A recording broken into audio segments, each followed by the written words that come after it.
Well, good morning. First update conference in Prague. Everybody excited? Yeah, me too. Glad to be here. I have been to Prague before. It was 2007. I drove with a group of friends of mine from Amsterdam here just so we get some Autobahn time in. Pretty sure I was drunk the entire time I was here. I know the background showed that I'm from the United States. I'm not. I'm from Canada. In fact, I'm from the west coast of Canada, British Columbia, and this is a camera that I put between my house and my neighbor's place, and it's Wednesday morning, about 5 a.m., and that, in my neighborhood, is garbage day. And so we have visitors that drop by most Wednesday mornings just to see, did you put your garbage out early? Because you really shouldn't. They'll make a big mess. So you guys have bears, right? No? Does they wander through town? No, not politicians. We're talking real bears. But okay. And you notice he's still in the frame. He's just at the top. He sort of stands over, looks over the cul-de-sac like it's his domain, looking for garbage. I wrote my first line of code in 1977. That's not the most important thing that happened in 1977. The most important thing is Star Wars, right? Get your priorities straight. And that line of code was on a TRS-80 Model 1. 4K of RAM, cassette tape player, and a version of BASIC not made by Microsoft. It was actually a tiny BASIC and only had 3 error messages. What? How? And sorry. Which I still think is the best error message ever. Because it's really honest. I mean, what's object not found but sorry? So I've had a long career in computing. And most people know me from making podcasts. Any .NET Rocks listeners in the room? Wow, okay. Hey, episode 1600 published today. So my friend Carl Franklin started .NET Rocks back in 2002, which is about 3 years before the word podcast existed. I came on board as co-host in show 100. And like I said, today we published episode 1600. Twice a week we put out a 1-hour show. We interview some luminaries. In fact, we'll record a few shows here at UpdateConf.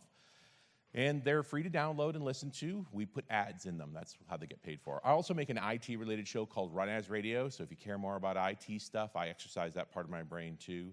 And for a few years, we made another show called The Tablet Show. Back when we weren't sure what tablet development was going to look like, then we eventually figured out it looks like software development and moved it into .NET Rocks. That is not what we're going to talk about today. Today, we're going to talk about the personal computer. And the thing to know about the personal computer, if you follow graphs, is that personal computing sales peaked in 2011 and then declined. Although over the past few years, just recently, they sort of leveled off at around 260 million units sold per year, kind of a maintenance level. So the peak for PC sales was in 2011, and by 2016 or so, they were down a fair bit, and they've sort of steadied off from there. And in 2016, they also sold about 1.5 billion smartphones, which begs the question, why is this a personal computer and this is not? Because I can't think of a computer more personal than one that you keep in your pocket and are afraid it's going to give you cancer. Like, that's a pretty personal computer. But we've kind of split the market and called it something else.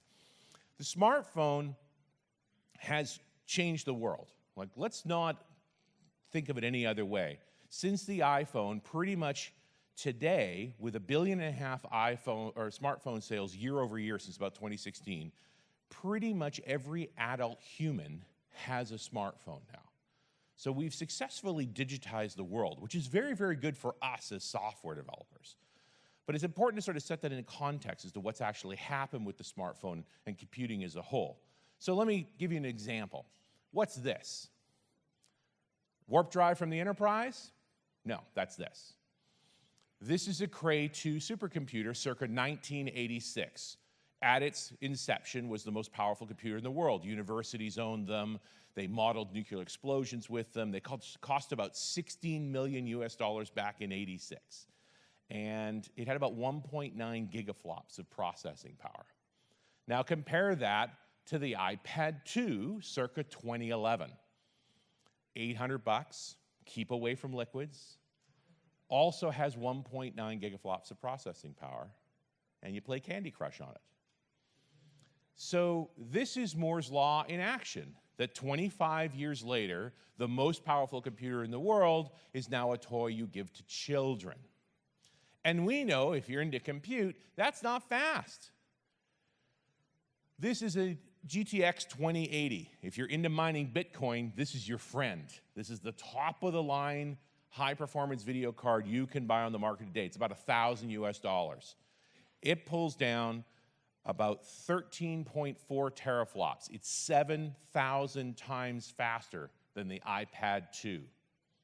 So 7 years further on from the iPad, this is something I can throw in my PC today and be that much higher performance. And it's just a video card. You talk about the top-of-line supercomputer today, this is the IBM AC922, 122 petaflops of processing power. That's 9,000 times faster than that video card and 64 million times faster than that iPad or the old Cray 2. This also consumes 8 megawatts of power, so bring your own power plant if you're going to buy one. But it really speaks to this ongoing truth that while Moore's Law is starting to run out for various reasons, we have a few more years of it, the trickle-down effect into consumer devices and what compute's going to look like going forward is nowhere near finished. But the biggest thing that the smartphone's really done to us more than anything as software developers is that we're now living in a world where the device that we write software on is not the device that people run software on. And that wasn't true for a long time. You generally were using the same kind of computer that people were going to use when they used your software. And today, because the majority of folks, if you're facing consumers, are using phones or they're using tablets, you have to write software for a different type of device. And for folks who've been software developers for a long time, it makes you nostalgic for the good old days, right? Back when choice was so much simpler, right? Life was a happy place, and you could choose between any operating system you want, Windows 98 or NT. Now, that was a very odd period in computing, actually. That spanned from about 1998 until 2004, 2005, when pretty much all of the computers were running Windows. That was a very small period of time. If you go back to before that time, into the late 80s, early 90s, we had an environment much more similar to today with this heterogeneous set of computers. Back in those days, we had computers like the Apple II and the Commodore 64, the Macintosh, and of course the IBM PC, all with different architectures and operating systems. It was a huge diversity of machines. And it was very challenging to program for these. They each had different environments to work in. There was not a common way. So when you look at this diversity of machines today, just understand that this is closer to normal than anything else. And so this want that we have to write software once and run them across all these different machines, it's happened before. So let me give you an example. Here's an interesting piece of software from the early 1980s. This is Microsoft Multiplan. And a few things to point out on this that's amazing. One is $325 for a piece of software. Boy, those were the good old days, weren't they? And for the Mac. Microsoft software for the Mac in the 80s. So the guy who was the architect behind this piece of software was a gentleman by the name of Charles Simonez, a Hungarian, and he was the CTO at Microsoft in the 80s. And he had a vision of cross-platform development in C++. And so he created a runtime environment where they could write their code in C++ and cross-compile it to the IBM PC, to the Mac, to the Atari ST, and to the Amiga. And what it meant was that you could get a spreadsheet program that ran slowly on every computer in the marketplace. And at the same time, there was a competitor. And that competitor was a product called Lotus 123. And it was a spreadsheet, and it ran only on the IBM PC. It didn't run anywhere else, and it ran fast. And at that time in the industry, people were still trying to decide, do I want a computer or don't I? What will it do for me? And the spreadsheet was the killer app of its era. And so folks saw how 123 ran, and they said, I want that. I have to buy an IBM PC to get it? Fine. And that's what they bought. And so this model failed. Cross-platform development only benefits the developer. The customer barely cares. The customer only cares about their own machine, their own space, Nothing else particularly matters. Now, what happened to Multiplan? Microsoft went back and retooled it and gave it a new name, Excel. This is Excel for Windows 2. So, we've dealt with cross-platform development for many years. And even in more modern times, in the 90s, we had that solution in the form of Java. Right? Java's whole pitch was one language, any platform, right? We called it write once, debug everywhere. And Microsoft got into the act in the middle 2000s with Silverlight, right? They got Silverlight to run on the Mac. It was basically a subset of .NET that would compile and run on the Macintosh. And I would argue that what made people happy about Silverlight more than anything was the deploy story was web. It was pretty painless because traditional deploy was pretty painful. But we kind of know what happened there. And eventually when iOS became successful, really when the iPad shipped in 2010, and Steve Jobs put out a letter called Thoughts on Flash. And what he was saying really was, Flash kills iPads, no more Flash for you. And so they did not allow Safari to run plugins. Now their argument was security, that plugins were a vector for malware. Absolutely true. But the reality, of course, was that Flash was a terrible piece of software that killed iPad batteries, and that was unacceptable. And the side effect was it also killed Silverlight, because Silverlight depended on a plugin. And so that's the end of Silverlight. Now today, if you want to write cross-platform software, you write it in HTML5. That's the solution. The language is now matured enough. JavaScript's almost become a real programming language. The problem is that most people, when I look at them working in modern HTML and JavaScript, they're actually coding for Chrome. And when they actually try other browsers, they found out it doesn't work quite the same way. Safari has become the new IE6, which is a terrible thing to say. Now, remember, what was the problem with IE6? It was popular with the average mortal, and it wasn't compliant with standards. Heck, they shipped the thing before CSS1 was ratified. That's why it was so awful, and it would not go away until the development community consciously started modifying web pages. It says, you're running IE6, go get a real browser. And Apple has been notorious for not keeping up to standards with Safari. They've gotten better in the past couple of years. But if you're really trying to build in HTML across browsers, you're finding out pretty quickly that it's not as easy as it looks to work across all those different platforms. And to top it off, we have tablets. You know, back in the old days, life was pretty easy where you just had a PC, and then mobile came along, and so M.dot was good enough, and then the middle form factor came in. You're like, I can't make 3 versions of the site.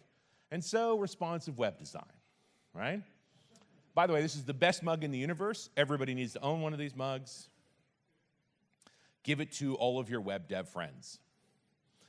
And the challenge with responsive web design was to actually make a page that works, that you could scale at different sizes. Now, crazy truth, if you actually want to dig into this a little bit, if you go to Audi.com, in fact, if you go back to the Wayback Machine and play with Audi.com, Audi.com has had a responsive web design web page since like 2001.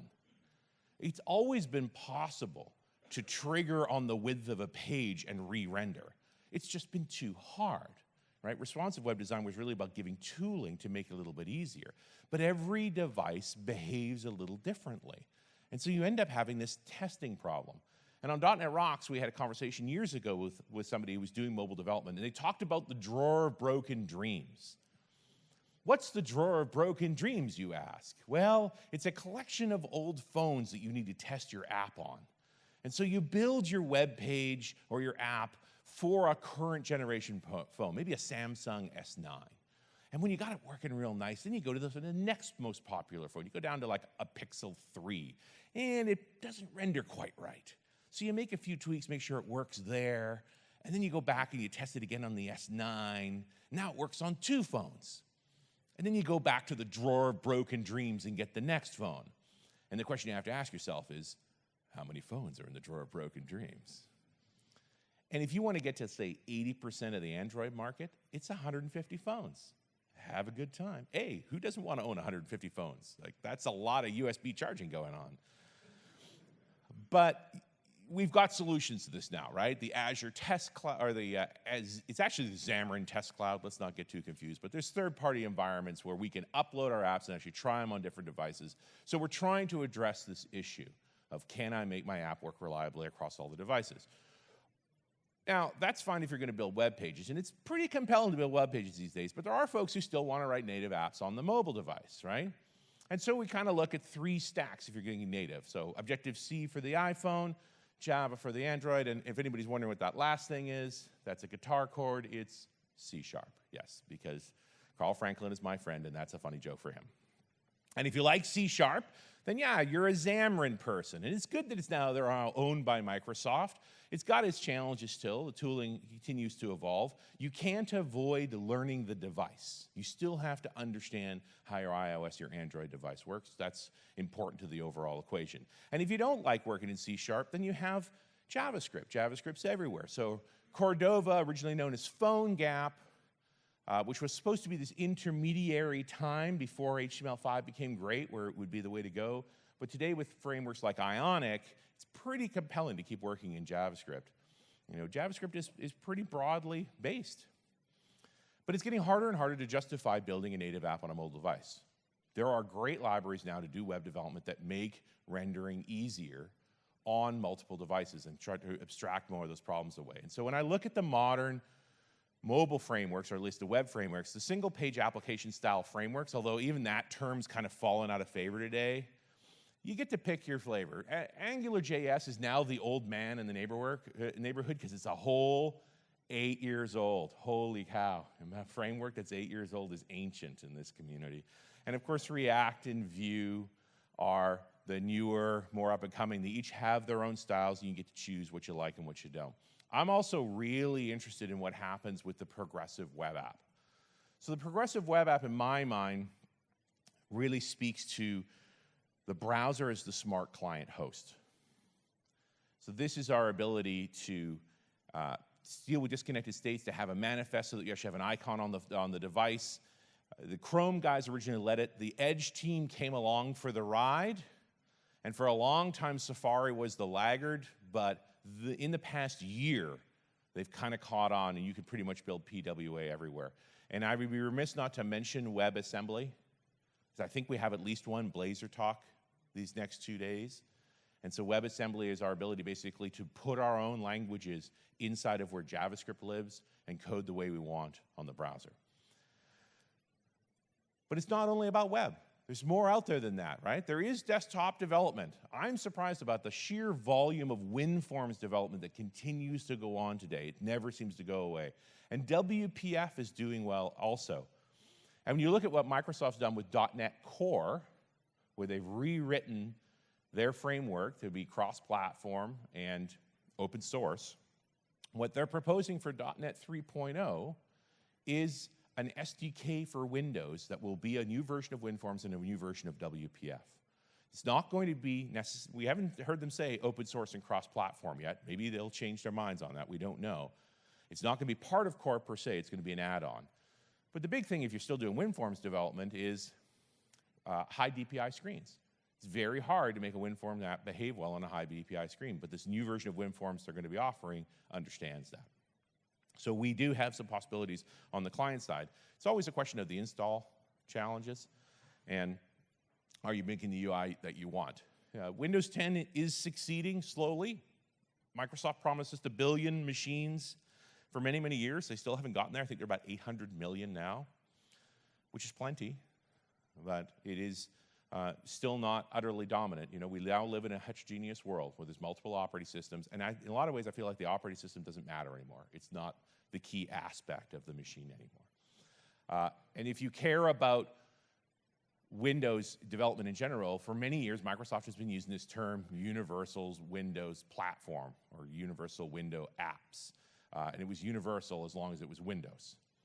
So it really wasn't all that universal. This was actually a fragmentation of the .NET framework. Not a lot of people talk about this, but literally the Windows team was building their own version of .NET with their own version of WCF, or WPF, with a focus on dealing with multiple form factors. And for a while there they had a phone, but you know, that ended. Since the reorganization at Microsoft, where they've kind of gotten rid of the Windows team, it's now part of Azure and client experiences and so forth, all of this is in flux. Hopefully it'll be better. I don't know about you, but for me as a .NET developer, I really want one .NET. And that seems to be the direction that Microsoft is going in now, is to really get to one .NET. And I think we'll all be better off when that comes true. But the real claim to fame for UWP, what everyone was excited about, was this thing. The HoloLens. Now, I don't know if the HoloLens is actually going to go anywhere. The last time they updated the hardware was 2015, which is forever ago. They keep threatening there's going to be new hardware for this.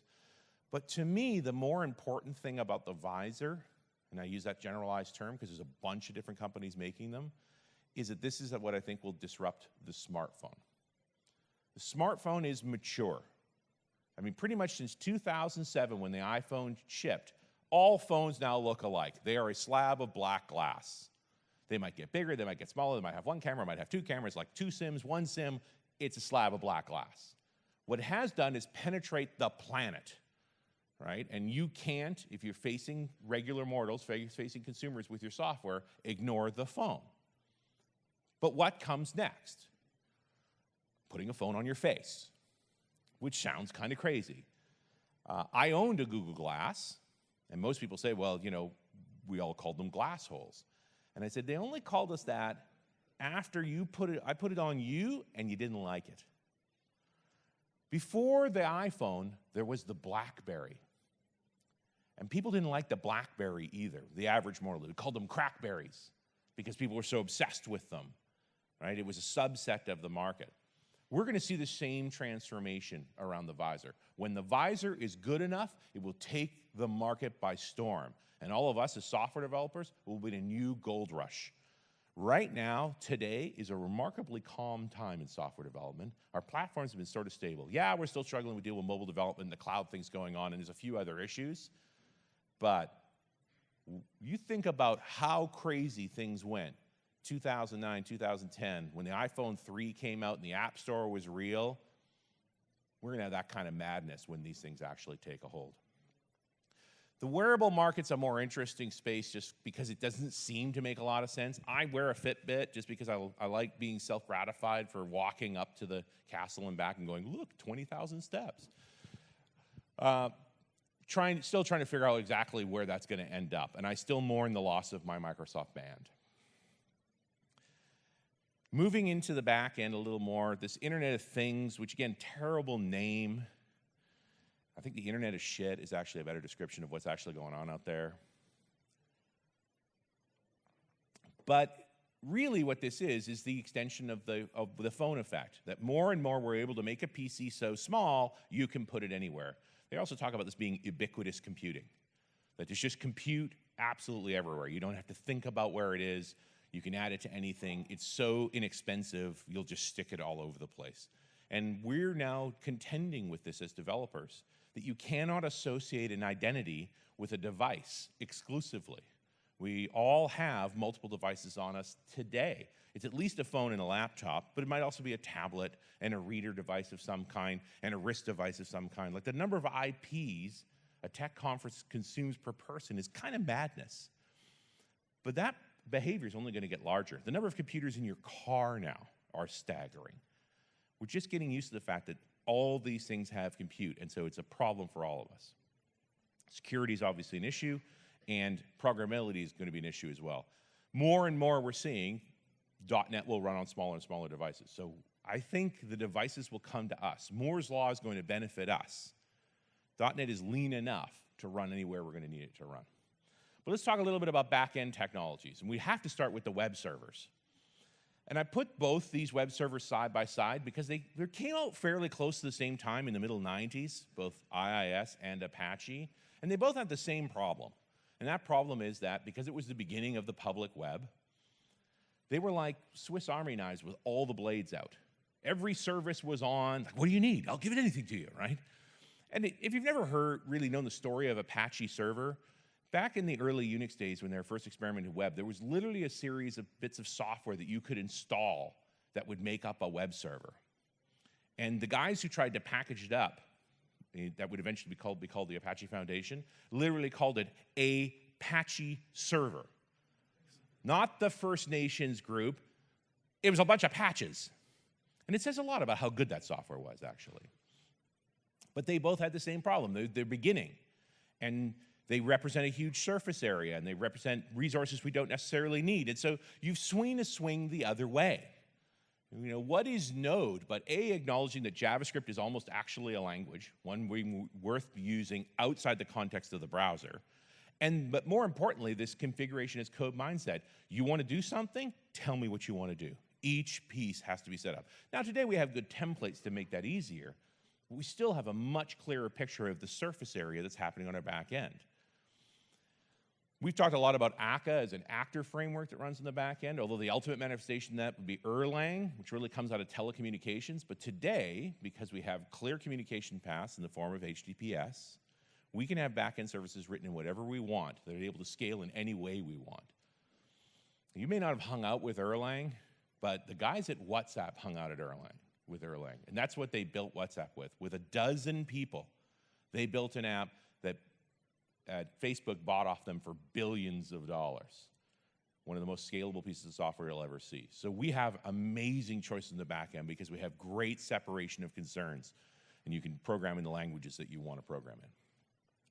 Same for storage options. I will never say bad things about SQL Server simply because it has basically bought me a house.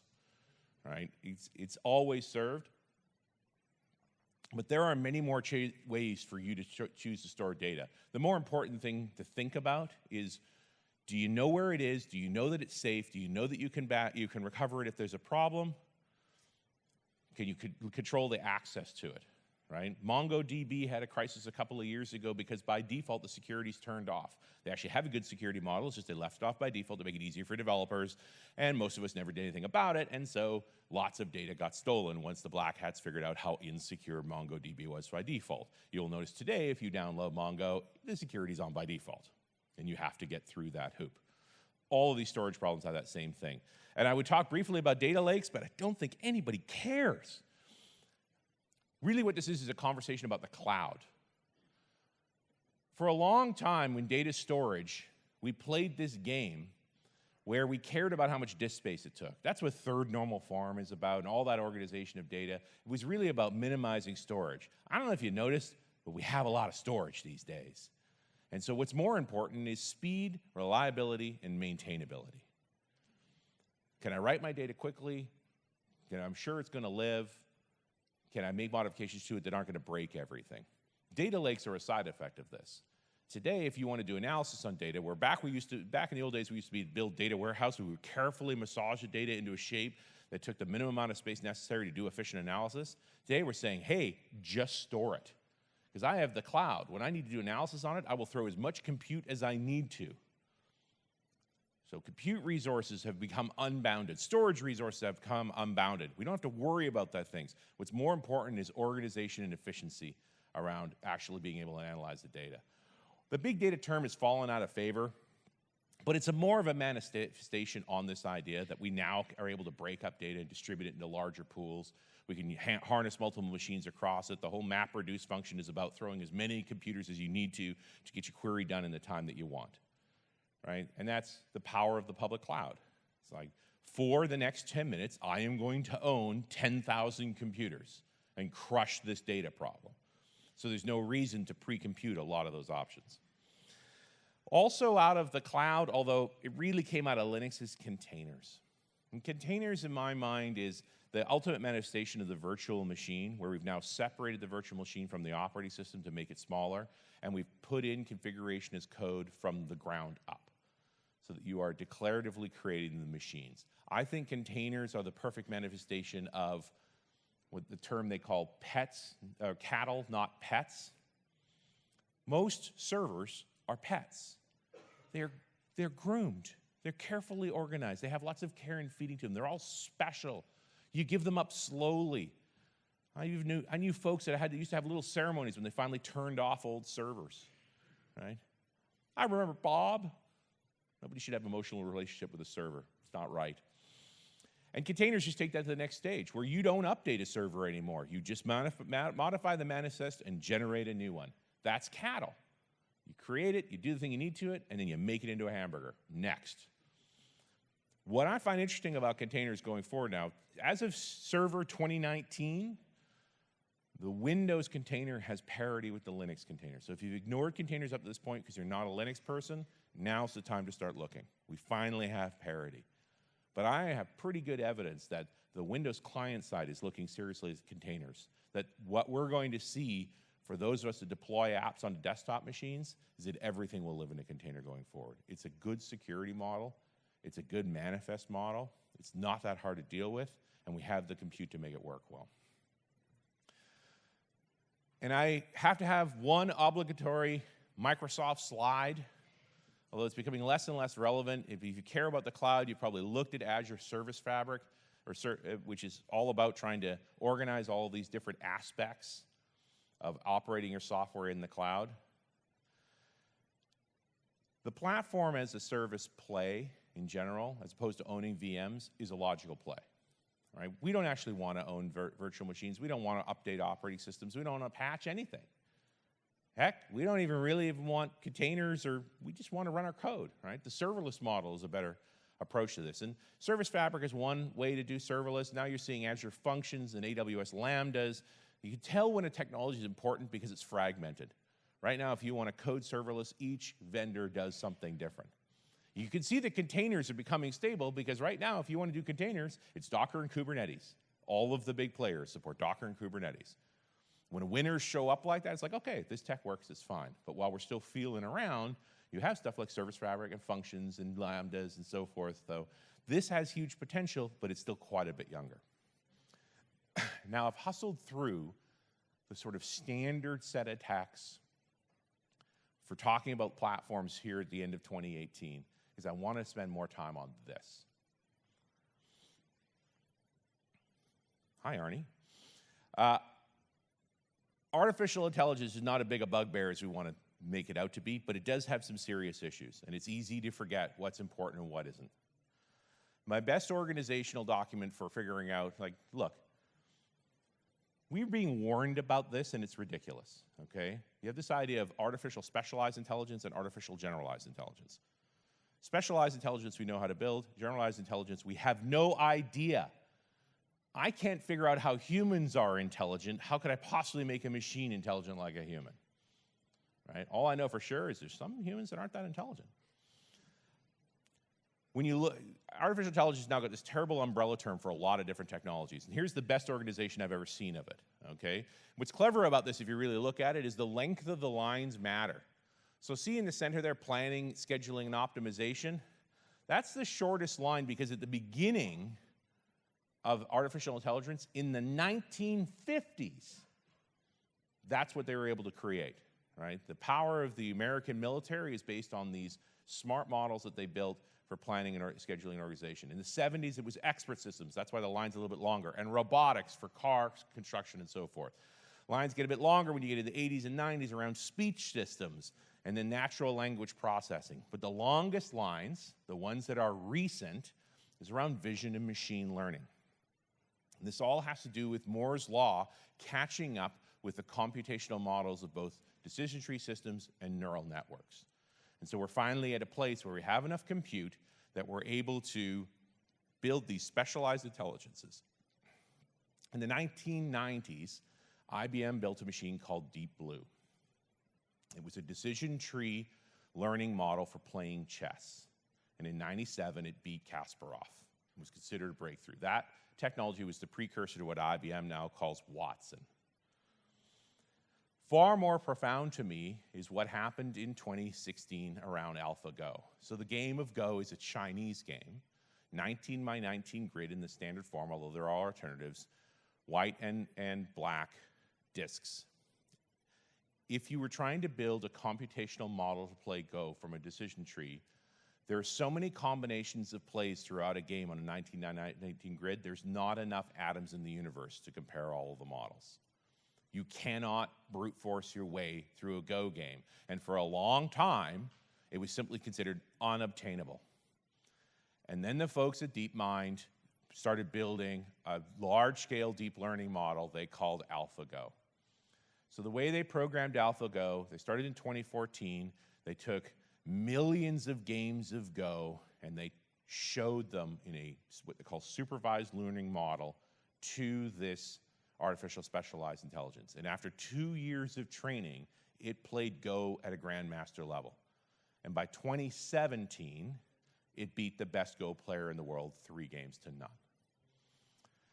Now, this is somewhat of an academic accomplishment, but there's a few things you need to know that came out of this. First is, this galvanized the Chinese government. Go is a Chinese game. They took it very personally that the Americans invented a technology that played Go better than anybody else, and they are pouring billions of dollars into artificial intelligence technology now. The more interesting thing to me then, on top of that, was what DeepMind did with it, which is they built an unsupervised model called AlphaZero. So AlphaZero was a different architecture to doing deep learning, where you only taught it the rules. You never showed it a game. So they taught it the rules of Go, and they let it play itself for about 6 weeks. It had never seen a game before. It had just played based on the rules against itself for 6 weeks. And then they had it play AlphaGo, and it beat it every time. And then just for fun, they put AlphaZero onto chess. So they taught it the rules of chess, never showed it a chess game, had it play itself for about a day, and then it played Stockfish, which is the great-grandson of DeepMind, the best chess-playing app in the world, and it clobbered Stockfish in 12 hours of training. These are unsupervised models, and they look at the acceleration of the potential of what new neural nets can do. This is all technology we have access to because we have access to the cloud, right? Microsoft, Amazon, and Google are selling this by the minute if we want to use it. You just have to decide what you're going to do with it. So let me throw out another example. In Build 2017, in May of 2017, Microsoft showed a video of an example of using deep learning to keep the workspace safe. So this was a construction site that had high-resolution cameras scattered all over it. And it was able to identify people, tools, environments, and it was about safety.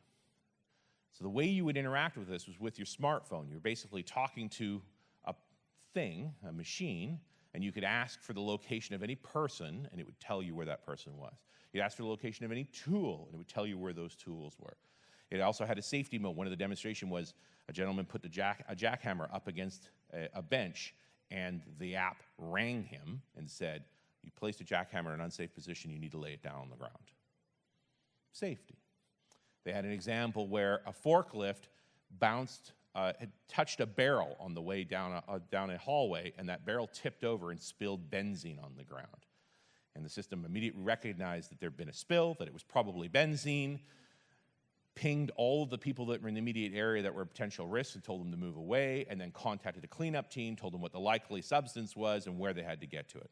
Safety. I found the whole thing incredibly creepy, because it doesn't take a lot of work to think past this into what this, we've been living in a camera-saturated world for decades now, right? Every grocery store has a camera, every gas station has a camera. Cameras are everywhere.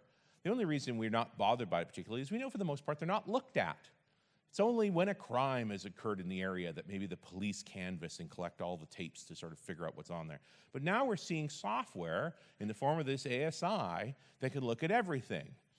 And that creepiness was it was very visceral, and it reminded me of a thing called the uncanny valley. Here's a diagram of the uncanny valley. It's really applied to robotics. So years and years ago, as folks were developing robotics, they discovered that as long as the robotic looked like a machine or looked like a cartoon, everybody was fine with it. It didn't bother folks. But as they tried to make robots look more and more human, there was a point where the robot was humanish, but not enough, that it created a very negative response, a revulsion response in people. And that was the uncanny valley, where it's not quite right, so it dips down to this negative, seriously negatively impacts the utilization of the technology. And we're dancing with this now, with modern software using deep learning models, where you can build software that when you explain to people what you can do with it, they are appalled. and you just are interested in the technology. Like, it's easy to forget. We live in this bubble of interesting technology, things we can do, and we fall into the uncanny valley without realizing it. And I love that on this graph, a healthy person is Ashton Kutcher. That's weird. So I was looking for examples of where we've been in a situation as a profession where we have harnessed a technology that distresses the average person. And one of the examples is nuclear weapons. By the end of the 40s, we had built a device that was so horrific that we had to have a conversation about what to do about it. And I would take quotes from two of the principal people in that technology era. On the left is Enrico Fermi, who led the Manhattan Project that led to that explosion, which was the Trinity explosion, that would ultimately make the bombs for Hiroshima and Nagasaki. And Fermi said, "It is no good to try and stop knowledge from going forward. Ignorance is never better than knowledge." Because there is a wave right now of folks looking at what AI tech can do and saying, we should not use this. And we've already confronted that problem. We've confronted it with nuclear weapons. You don't get to not understand it. You can't hide from it. Ignorance is never better than knowledge. We have to deal with it.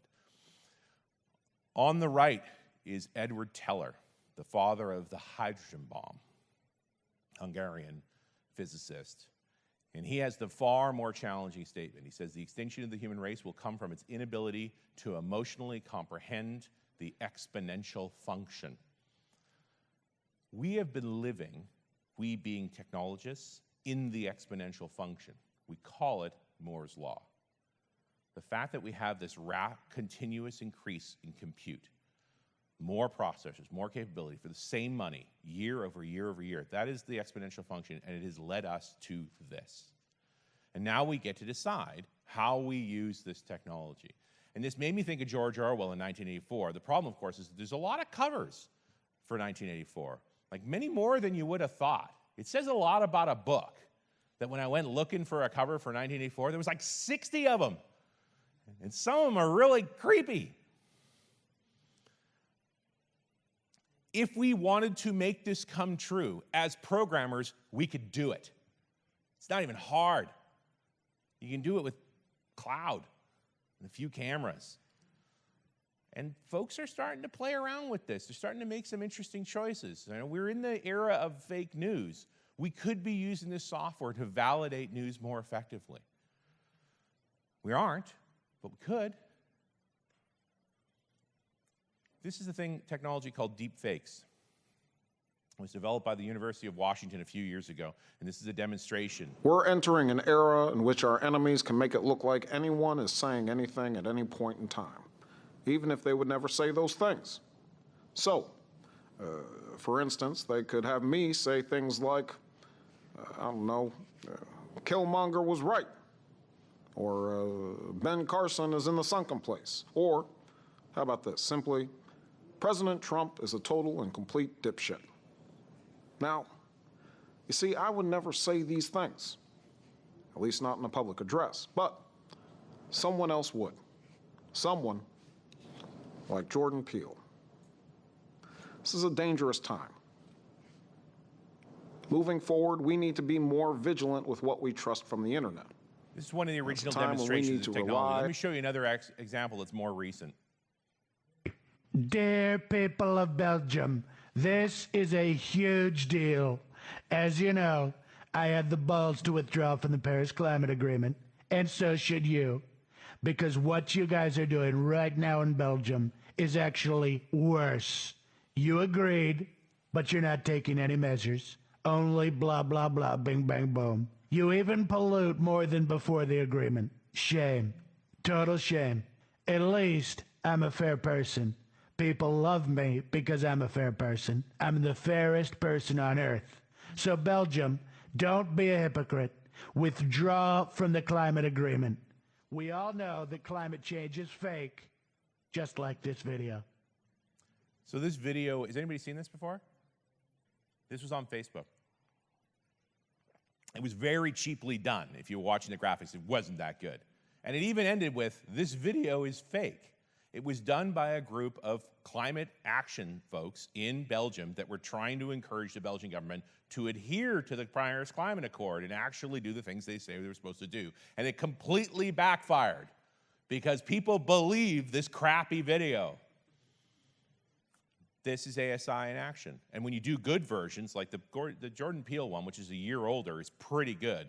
The current versions are even better. Like, I'm afraid this is going to be a Snapchat filter in the next year or so. That's how good this tech's getting. It's getting more efficient, leaner, and we're going to have to figure out how to manage it. And the best tool we're going to have is another artificial specialized intelligence. It's going to be able to judge video and say, is this real or not, right? We are now in an arms race. And the impact of these videos could be very interesting. The Partnership for AI is the big players in the AI space. They're mostly the cloud vendors, IBM, Microsoft, Google, Amazon, and so on, that are trying to say, how do we build specialized intelligence with some governance around them, that we're not making these destructive things, that we're not making the situation worse, but actually can make it better. And we're all confronted with the tools. We all have the potential to do this and to try and do right things by it. There are many constructive things that can be done with this. It's only a tool. It is not going to replace humans. It's going to augment them. The same way the smartphone is, the same way the visor will. There's just, humans are tool builders, and this is the next tier of tools. I would be also remiss to not talk about the challenge we're having around data as a whole. FATE is a group put together by Microsoft, although closely supported by Google, that is really looking at how we handle data sets for their biases. There's lots of confirmation bias in data, and if you build systems that depend on the data without considering their biases, you get biased results. Computers have always been amplifiers. They can amplify your intelligence or they can amplify your stupidity. You just have to pick. And so these organizations are about making sure we do a better job of understanding the bias in data. Not that we can eliminate it, only that we can understand it and attempt to manage it. There are choices we make in the platforms of today and tomorrow. It's the end of 2018. We're only at the beginning of this still. It's going to change everything. There will not be less work, there will be more work here. And if we don't think seriously about what's going to happen with it, we're all going to regret the outcome. This is our time. Software should be an engineering discipline for no other reason than in every other engineering discipline, civil engineering, electrical engineering, chemical engineering, part of your curriculum are ethics classes. Because if you're building a bridge or a chemical power plant or an electrical power plant, you have the possibility of seriously harming the planet and seriously harming civilization. Well, guess what? We're here now. I'm not telling you what to believe.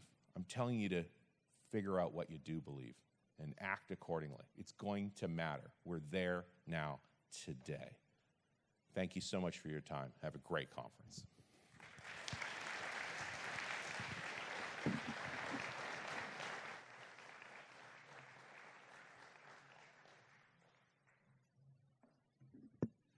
I will take questions. We have a couple of minutes here, otherwise I'll be in the experts area. Right over there.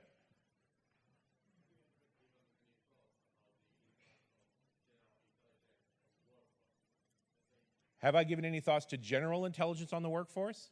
Yeah, I mean, I've certainly thought about it. I just don't believe we're anywhere near building a general intelligence. And we can destroy society with specialized intelligences just fine. Like, if we don't solve the ASI problem, we'll never get to the AGI problem. And if we do solve the ASI problem, we'll know what to do with the AGI problem. Sure.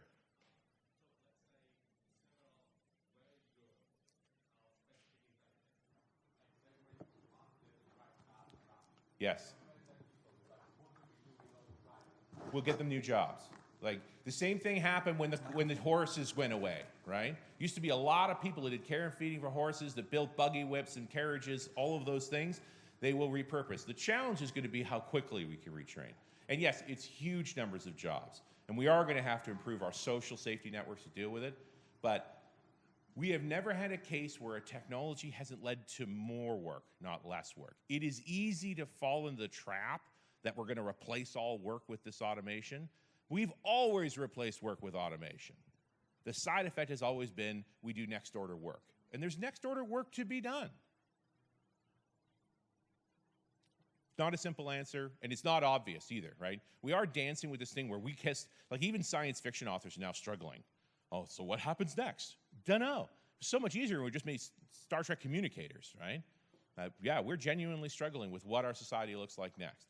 And I'm not going to tell you I'm like anti-universal income, because I'm not. I'm from Canada, where we take our social safety net very, very seriously, where it protected my family when my family needed protection, and it's a good model, and we can do better on that. But I don't buy into this, tear down this technology because it's going to render everybody without a job. It's not true, and it's actually not achievable. We're better to take care of the people that are displaced and do better. The biggest thing that's going to happen when mobility as a service takes a hold, and it'll take a hold in a heavy transport area first.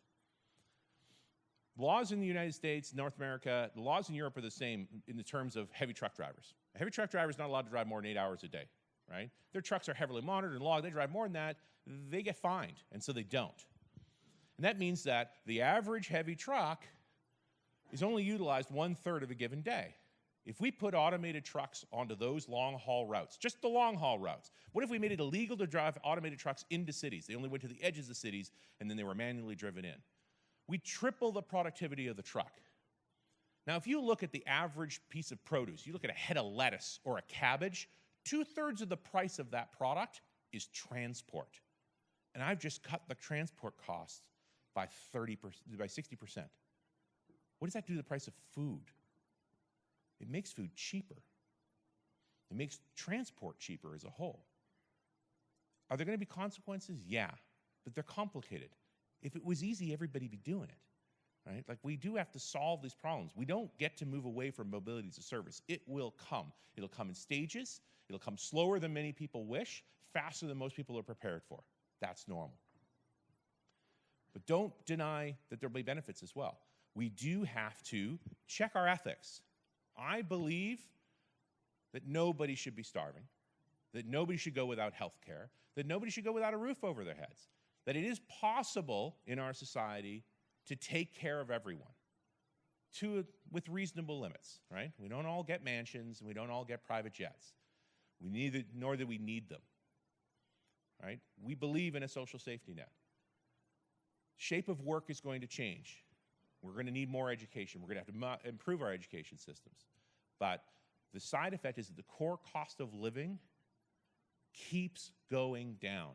If you take out the fixed costs around land costs and things like that, the amount of hours you have to work in a given year to feed yourself for the year has never been cheaper. To clothe yourself for the year, never been cheaper. Right? Housing is the complex thing. It's land costs, not construction costs. It's never been cheaper to build a home than it ever has been before. This is the real benefit of technology. We just get confused. In 2016, fewer children died of preventable disease worldwide than in recorded history. More kids died of preventable disease in 1900 when there was only 1 billion humans. And in 2016, when there were 7 billion, fewer children died. That's technology and a choice to use it well. We get to keep doing that. We just have to remember what matters to us. It's easy to get caught up in the technology, to make it the most important thing and not our humanity. Not that these are tools we use to do good. It can be that way. We just have to choose to do it that way. And it's up to us right now. Software is on the front line, the same way the physicists were on the front line in the 50s and the 60s. I don't know if you know, I'm a little passionate about the subject. I'm going to be here all day. I'm not here, but here, and I will talk as long as you want to talk. Get to your break and have a great conference. Thank you.